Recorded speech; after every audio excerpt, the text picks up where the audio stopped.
Patrymau Iaith Diwrnod 4. Ynys Môn 1. Sylfaen. Day 4 Language Patterns. Your day on Ynys Môn uses Units 8 to 9 of the Sylfaen course. Here's a quick review of the main grammar points and patterns from these units. Rhif 1. Arddodiad sy'n achosi treiglad meddal.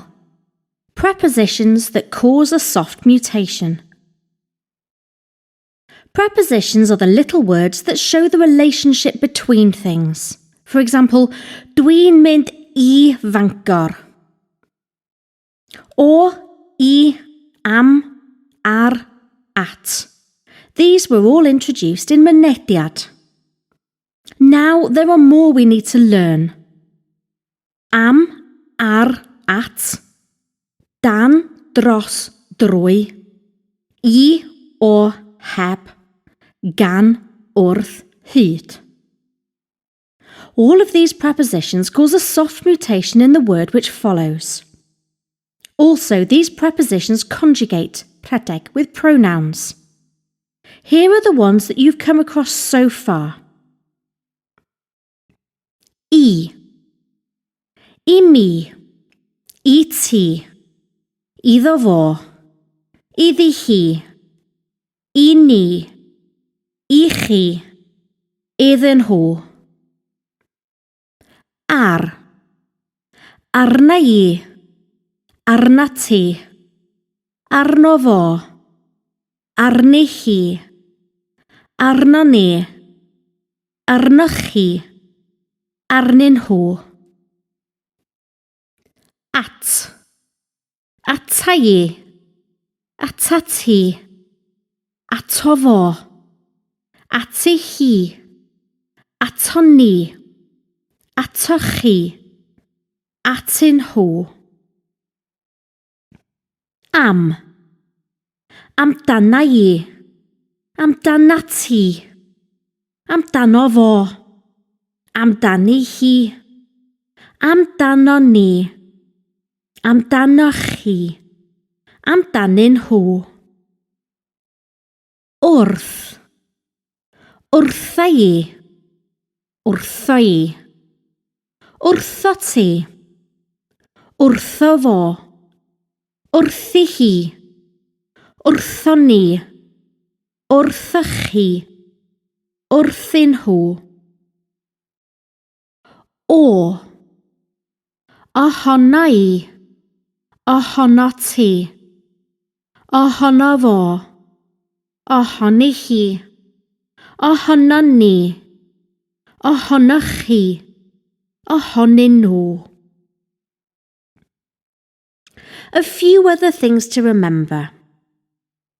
If there is no pronoun, I, ti, fo, hi, then you don't conjugate the preposition, the above patterns.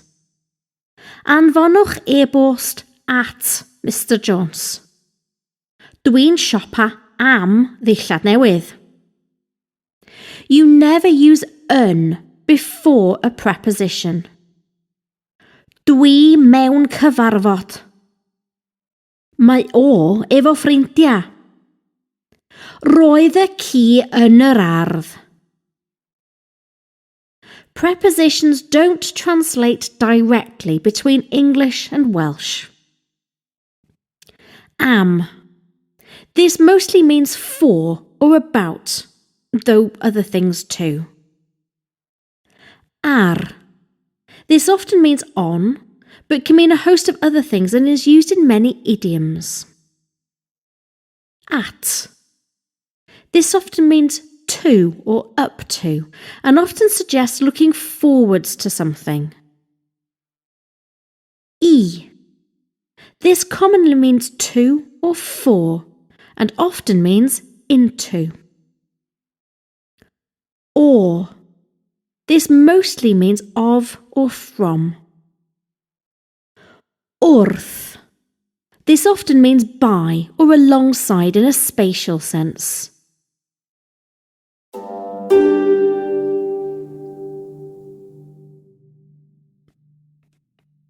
Rhif 2. Berfau a cerddoriaid. Verbs and prepositions. Different verbs are followed by specific prepositions. Sometimes these change depending on meaning.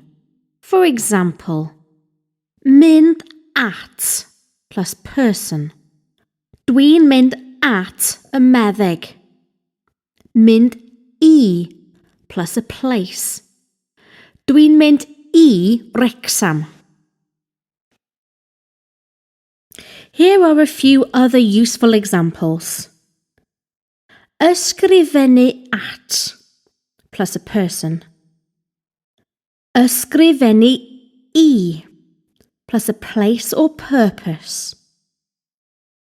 Siarad efo, speaking with. Siarad a, speaking to. Edrych ar, looking at. Edrych am, looking for. Anfon llythyr neu e-bost at. Send a letter or email to. Dweud wrth, to say to plus a person. Gwrando ar, to listen to plus a person or object, for example the radio.